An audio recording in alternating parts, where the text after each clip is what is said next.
So now I'm here with Stefan Tilkov, co-founder of InnoQ. Welcome, Stefan. Hi, how are you? Nice to have you with us. So where are you located? Where are you at the moment? I'm in a small town called Monheim, which is exactly between Cologne and Düsseldorf. So you are near Cologne. That is great. Yeah. So, and now we move from a presentation about beautiful design to a presentation of beautiful software architecture. So we're looking forward to that. So Stefan, the stage is yours. Thank you very much. Okay, so my task today is to talk about software architecture, and I've decided to illustrate some aspects of what I think is important about that topic by presenting you some cases. So the time is very limited, so I'm going to be very fast with those. But before I dive into this, I think I may have to explain what it actually is that I'm talking about, right? So what the hell is software architecture? And I wouldn't be able to fulfill my duties here if I didn't point you to one of the most boring definitions that there is of this topic, which is this very formal one that you can find in multiple standards, right? So software architecture is the fundamental concepts and properties of a system, as you can find them in their elements and their relationships and the rules and guidelines that govern their design and evolution. Now, that is a very formal definition of what software architecture is about. And if I could see you, then I might see your eyes glaze over and thinking something like this, right? Why would any of this matter? Why would any of this matter to normal people, even if they are digital, right? Why isn't this the domain of people who deeply care about code and coding and all the technical details and nitty-gritty stuff that sits underneath our systems? So to illustrate why I think that matters, which is the topic of my talk, the next definition that I have gives a little bit more insight, I think, into why I think this is important.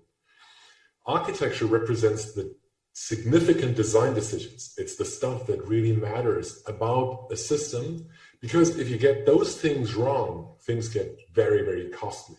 So Grady Booch is a guy who's been doing software architecture work for a long time, long before that term was even invented, and he came up with that thing, which I think has a lot of insight associated with it. Because it highlights that not everything that somebody thinks is important is an architectural decision, but everything that actually is really expensive to change your mind about becomes really, really expensive very quickly. So along those lines, I would like to maybe highlight some of the aspects that are influenced by your software architecture decisions, right? Depending on what kinds of decisions you make, you have a strong influence about some minor details of your application, of your service, of your business. One example is the time to market. The time it takes you to get something that is an idea on some whiteboard into actual production, right, to your end users, whoever they may be. The time it takes you to do that is directly, very, very strictly influenced by the software architecture that you choose. If it includes a lot of bottlenecks, and many architectures, despite looking great on paper, do, you end up with a really bad and a really long time to market, which can, of course, hurt you significantly.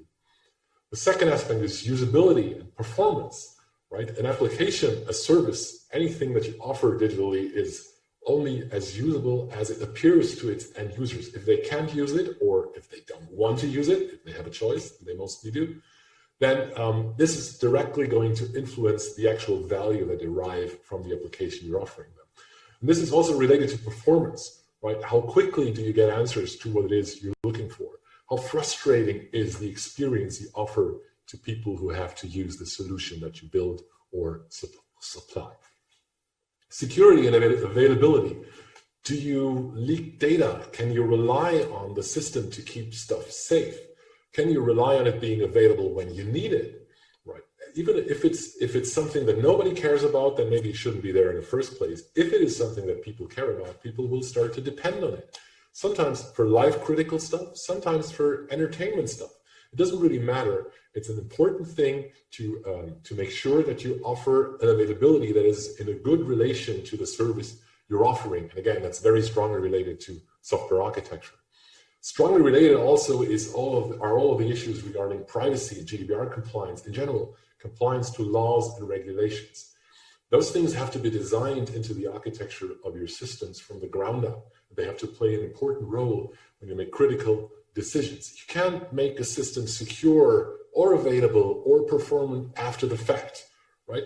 That's not something you can view as an add-on. It has to be incorporated from the very beginning. And finally, the organizational agility, the speed with which the organization can change is these days very, very strongly limited by the speed with which the applications can change that support that business. If your critical business processes rely on systems that are hard to change, doesn't matter whether they're custom software or commercial off-the-shelf software, if they are hard to change, then you are going to suffer as an organization, because some kinds of change that you might want to do or might have to do are strongly reliant on systems that support them. Most of them, I would argue, these days. So hopefully you've seen that if you consider technology relevant, and you should, then you have to invest in architecture. It is something that's very important. You can't afford to ignore it. You have to listen to people who might have something to do with that, and you have to work with them, and you have to influence them, and you have to make sure they support you and you support them to come out with an experience, with an end result that satisfies people's needs. So let me give you 5 quick statements, and that's it for the introduction then. So my 5 statements about software architecture that I deem important are, first of all, architecture is not a concept, not a documentation. It's a property of the system you have, right? Every system has an architecture. Hopefully it's a good one, but every system has one. That's statement number 1.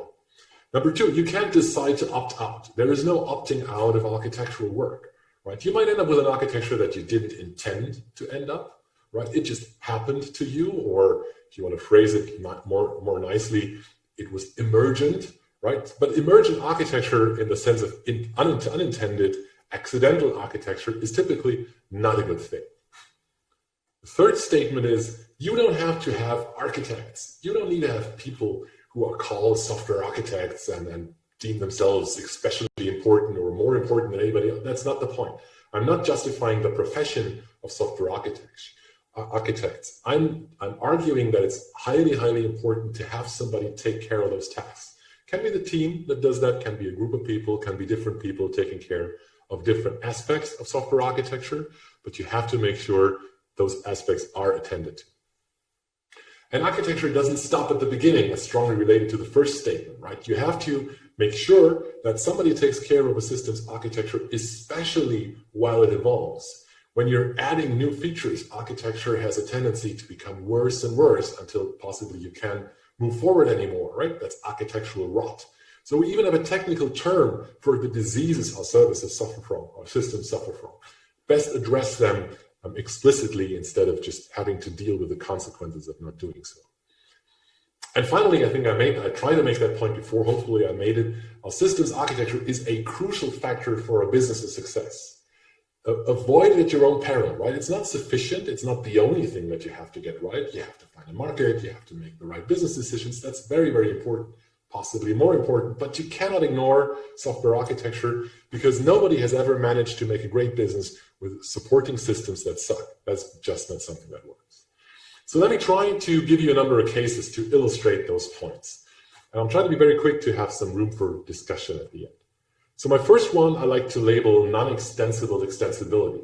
This was a well-intended case for one of our clients. So to give you context, I work for a software development company. We do architectural consulting as well as development. And this client of ours had a system that offered e-commerce services to their clients. So it was a white label solution that offered clients to set up shops so that they could service their clients in turn. So a 2-tier solution there. Our client had the value that they had a global customer base, that they had knowledge of tax rules and customs rules and all the details of doing e-commerce across country boundaries or borders.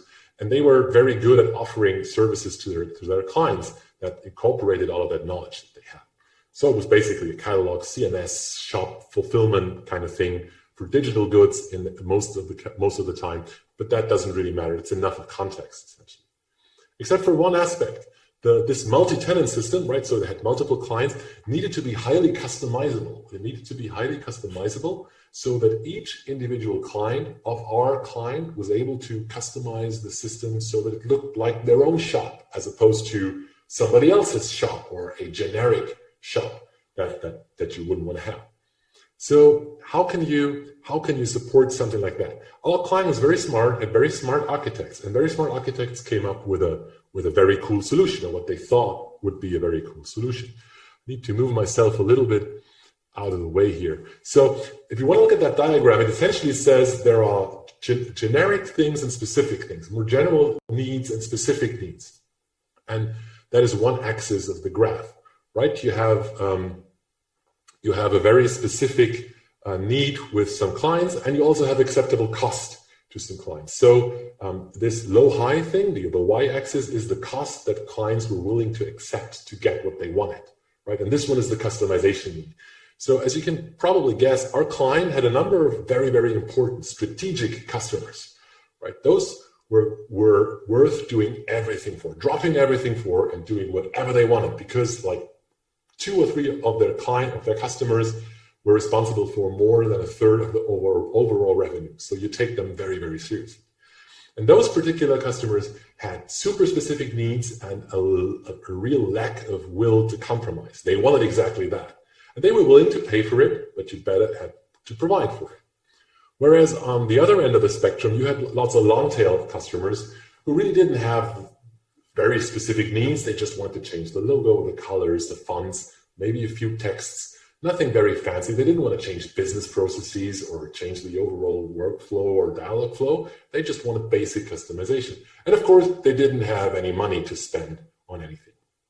Now, what our clients' architects did was they built this fantastic solution that was actually an integrated development environment, an IDE that you could download that would then give you this fantastically sophisticated environment to do all the customization for your specific jobs. Now, the problem was this particular solution that they built wasn't sufficient for the customers up there, right? Because those customers had more specific needs than that solution could offer, and they didn't want to deal with that stuff. They just said, well, you do it. We don't care about your customization. Just build this because we want it.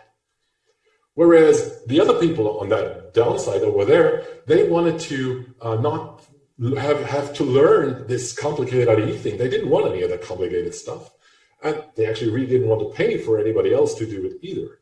So in fact, the solution that the architects had built sat right here, which is the worst place. If you build something that neither of your important client groups want to use, then you've essentially built something that everybody hates, and then you end up having to use it yourself. So they ended up having to build a professional services team that used the customization tools. That was never the goal. That was supposed to be used by the customers, but they weren't. And so they ended up being very, very unhappy. So what can we draw from that particular case? What are the lessons that we can see here? The most important lesson here is that if you build something like that, then you're trying to satisfy everyone, right? And trying to satisfy everyone does not satisfy anyone, right? You'll make no one happy, and that is not a good thing. Sometimes you just have to say no, which is a general business recommendation, but it was very true in this particular technological environment that we're talking about here. Highly specific code is often preferable to a sophisticated configurable solution. That might seem counterintuitive, right? Because everybody tells you, well, if I've built this once, then I can just configure it. Well, if configuration becomes as expensive or more expensive than actually building individual code, you haven't done yourself a favor, right? So let me move on to the next case. The next one that I wanted to get across is this perilously fine-grained, fine granularity issue that I see more and more often in projects these days. And that is because of a general technology trend, which is called microservices. Now, microservices are a pretty good thing. Microservices essentially mean that you end up cutting things into smaller pieces, right? So in this particular context, in this particular example, we had a large-scale B2B food retailer, well-known German gigantic company that wanted to do a new company-wide logistics system. So a very challenging, interesting context, tons of developers, and a very ambitious goal. And what they did was they ended up carving up stuff into all of those little small things, right, that we call microservices, as I just mentioned. Little small programs, easy to change, that's the goal, easily scalable, so everybody does those things, right? Now the problem is, in general, when you do those things, you have to consider the dynamics of the actual organizational structure. In this case, the team setup. So we had multiple teams. Teams were responsible not for one service, but for multiple services. Well, actually, some services were used by more than one team. So you have the second team here, and it actually ended up having to use the same or partially the same services. And you can continue that for a while. You see multiple teams, move myself a bit out of the way again, multiple teams were actually ending up having to share tons of services. Now, the problem here is when you do that, then you actually end up having to synchronize changes to those services.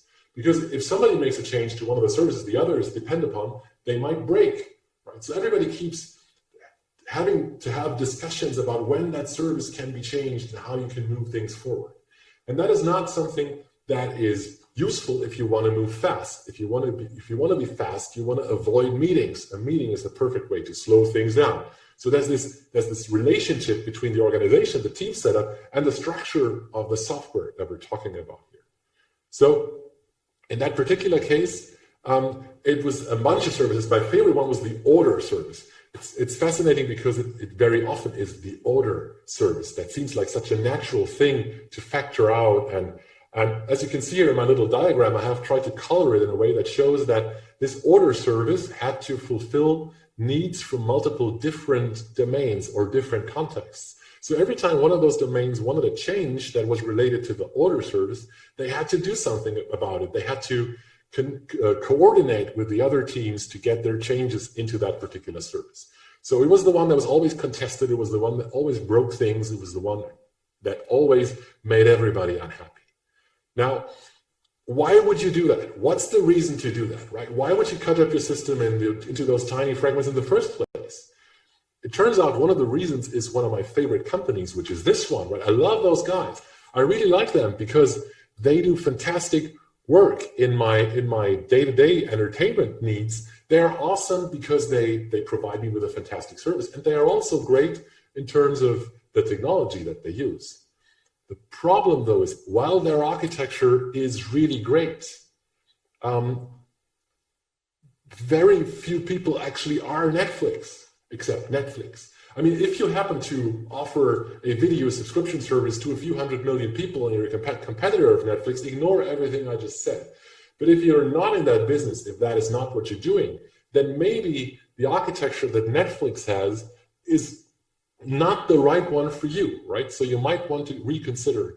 But it's hard to do that because everybody keeps telling everybody that this particular thing is the best thing since sliced bread.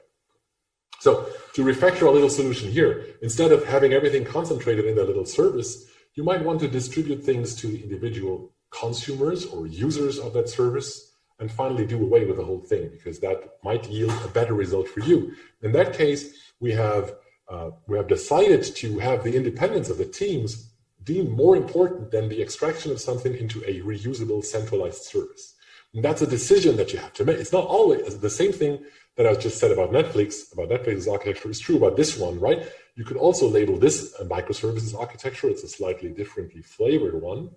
But even that is not always the right choice. It really depends on what it is that you want to achieve and what situation you start from. Okay. Not everything that is popular is automatically useful, right? Just because everybody talks about it at a conference does not mean it's the best thing for you to use. Don't copy somebody else's architecture unless you're sure your context is identical. Okay, so let me get to the final one, my third and final case here. I like to call it the horizontal Conway split. Now, Mel Conway wrote a paper a long time ago about the interplay between organization and architecture, something I've hinted at with the team discussion. But you can not only see it in terms of different business domains being distributed and then sharing some part that'll hurt their independence. Sometimes you see something that is related to other aspects. And this is my last example. So the context was a unified communication platform, doesn't really matter.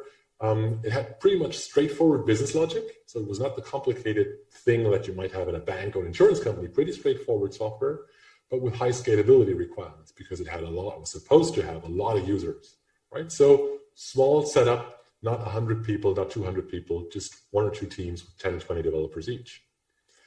Now, what we had there and what we can see, what we can observe very often is we have groups of developers. In this particular case, one group of developers were Java people who thought JavaScript people are crazy. And we had the opposite as well, JavaScript people who thought Java people are just, leftovers from last century.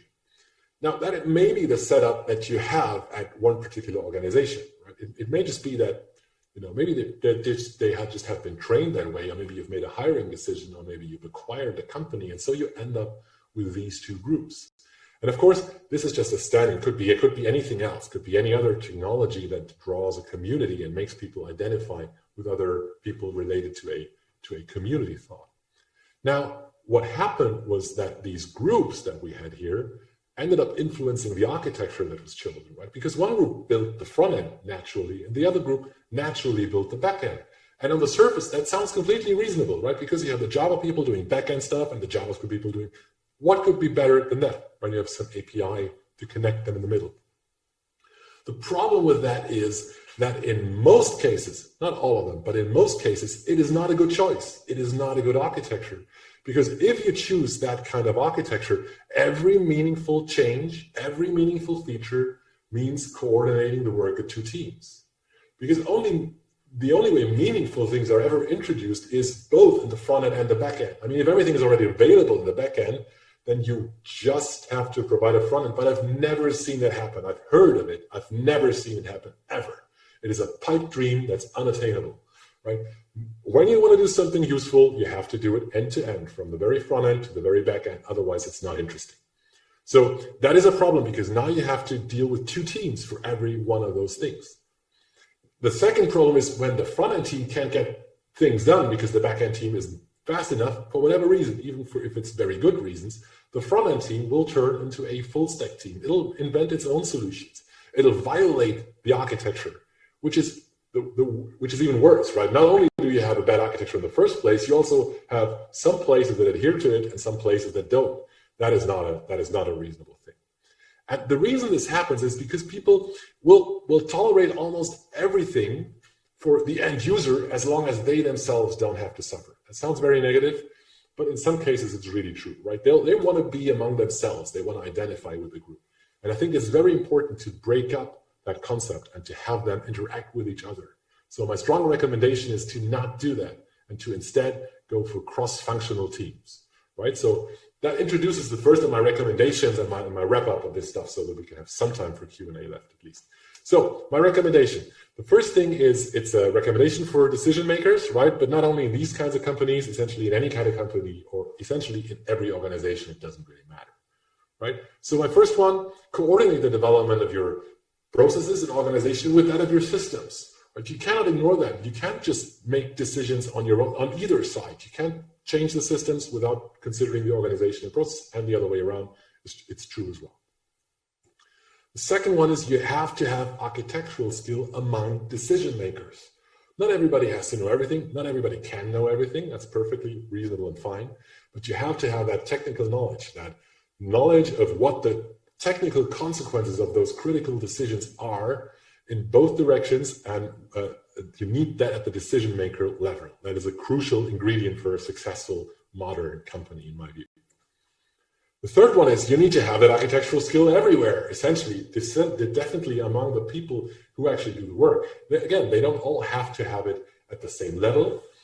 Somebody can know this aspect better, the other one knows that aspect better. Maybe somebody has a good general overview of everything. That's perfectly fine, but you need to have that skill. And that's all I have for now. So thanks for listening. And I'm looking forward to at least some questions in the amount of time we have left. Thank you.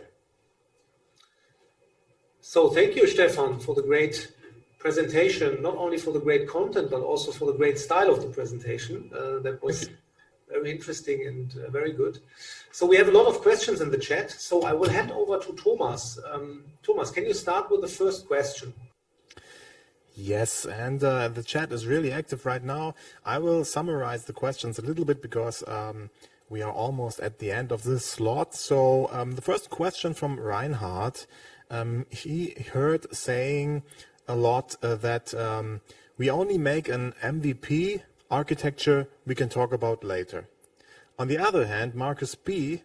heard right the opposite when he heard, when we design the architecture, we can not only think about the current requirements, but also have to consider which requirements might still come. So what's the way to go? That is a perfect question. It's, I think that is what makes architecture work interesting, which is that there's never a simple yes or no answer to those things. It's always a trade-off. You always have to find a compromise, and you always have to find the right compromise. So in this particular case, it is the compromise between, do I just want a prototype, or do I really want to have a viable product? That's, to me, a strong definition. The original definition of MVP really meant viable as something that was, sustainably good, even in the market, right? Maybe not the perfect, not the everything product, but something that was sustainable and that really created value. I think that needs a good architecture. But maybe you're not yet at that stage. Maybe what you need now is a research prototype, something that you can show to people so that they can play around with it and you can observe them to see how they would use the viable product if you had it. So whether you're at that stage or that stage, the answers in terms of architecture are very different, just as long as you remember to always throw away the prototype. If there's even a slight risk that somebody wants you to maintain the prototype in the long run, better consider it a viable thing in the first place and build the right architecture.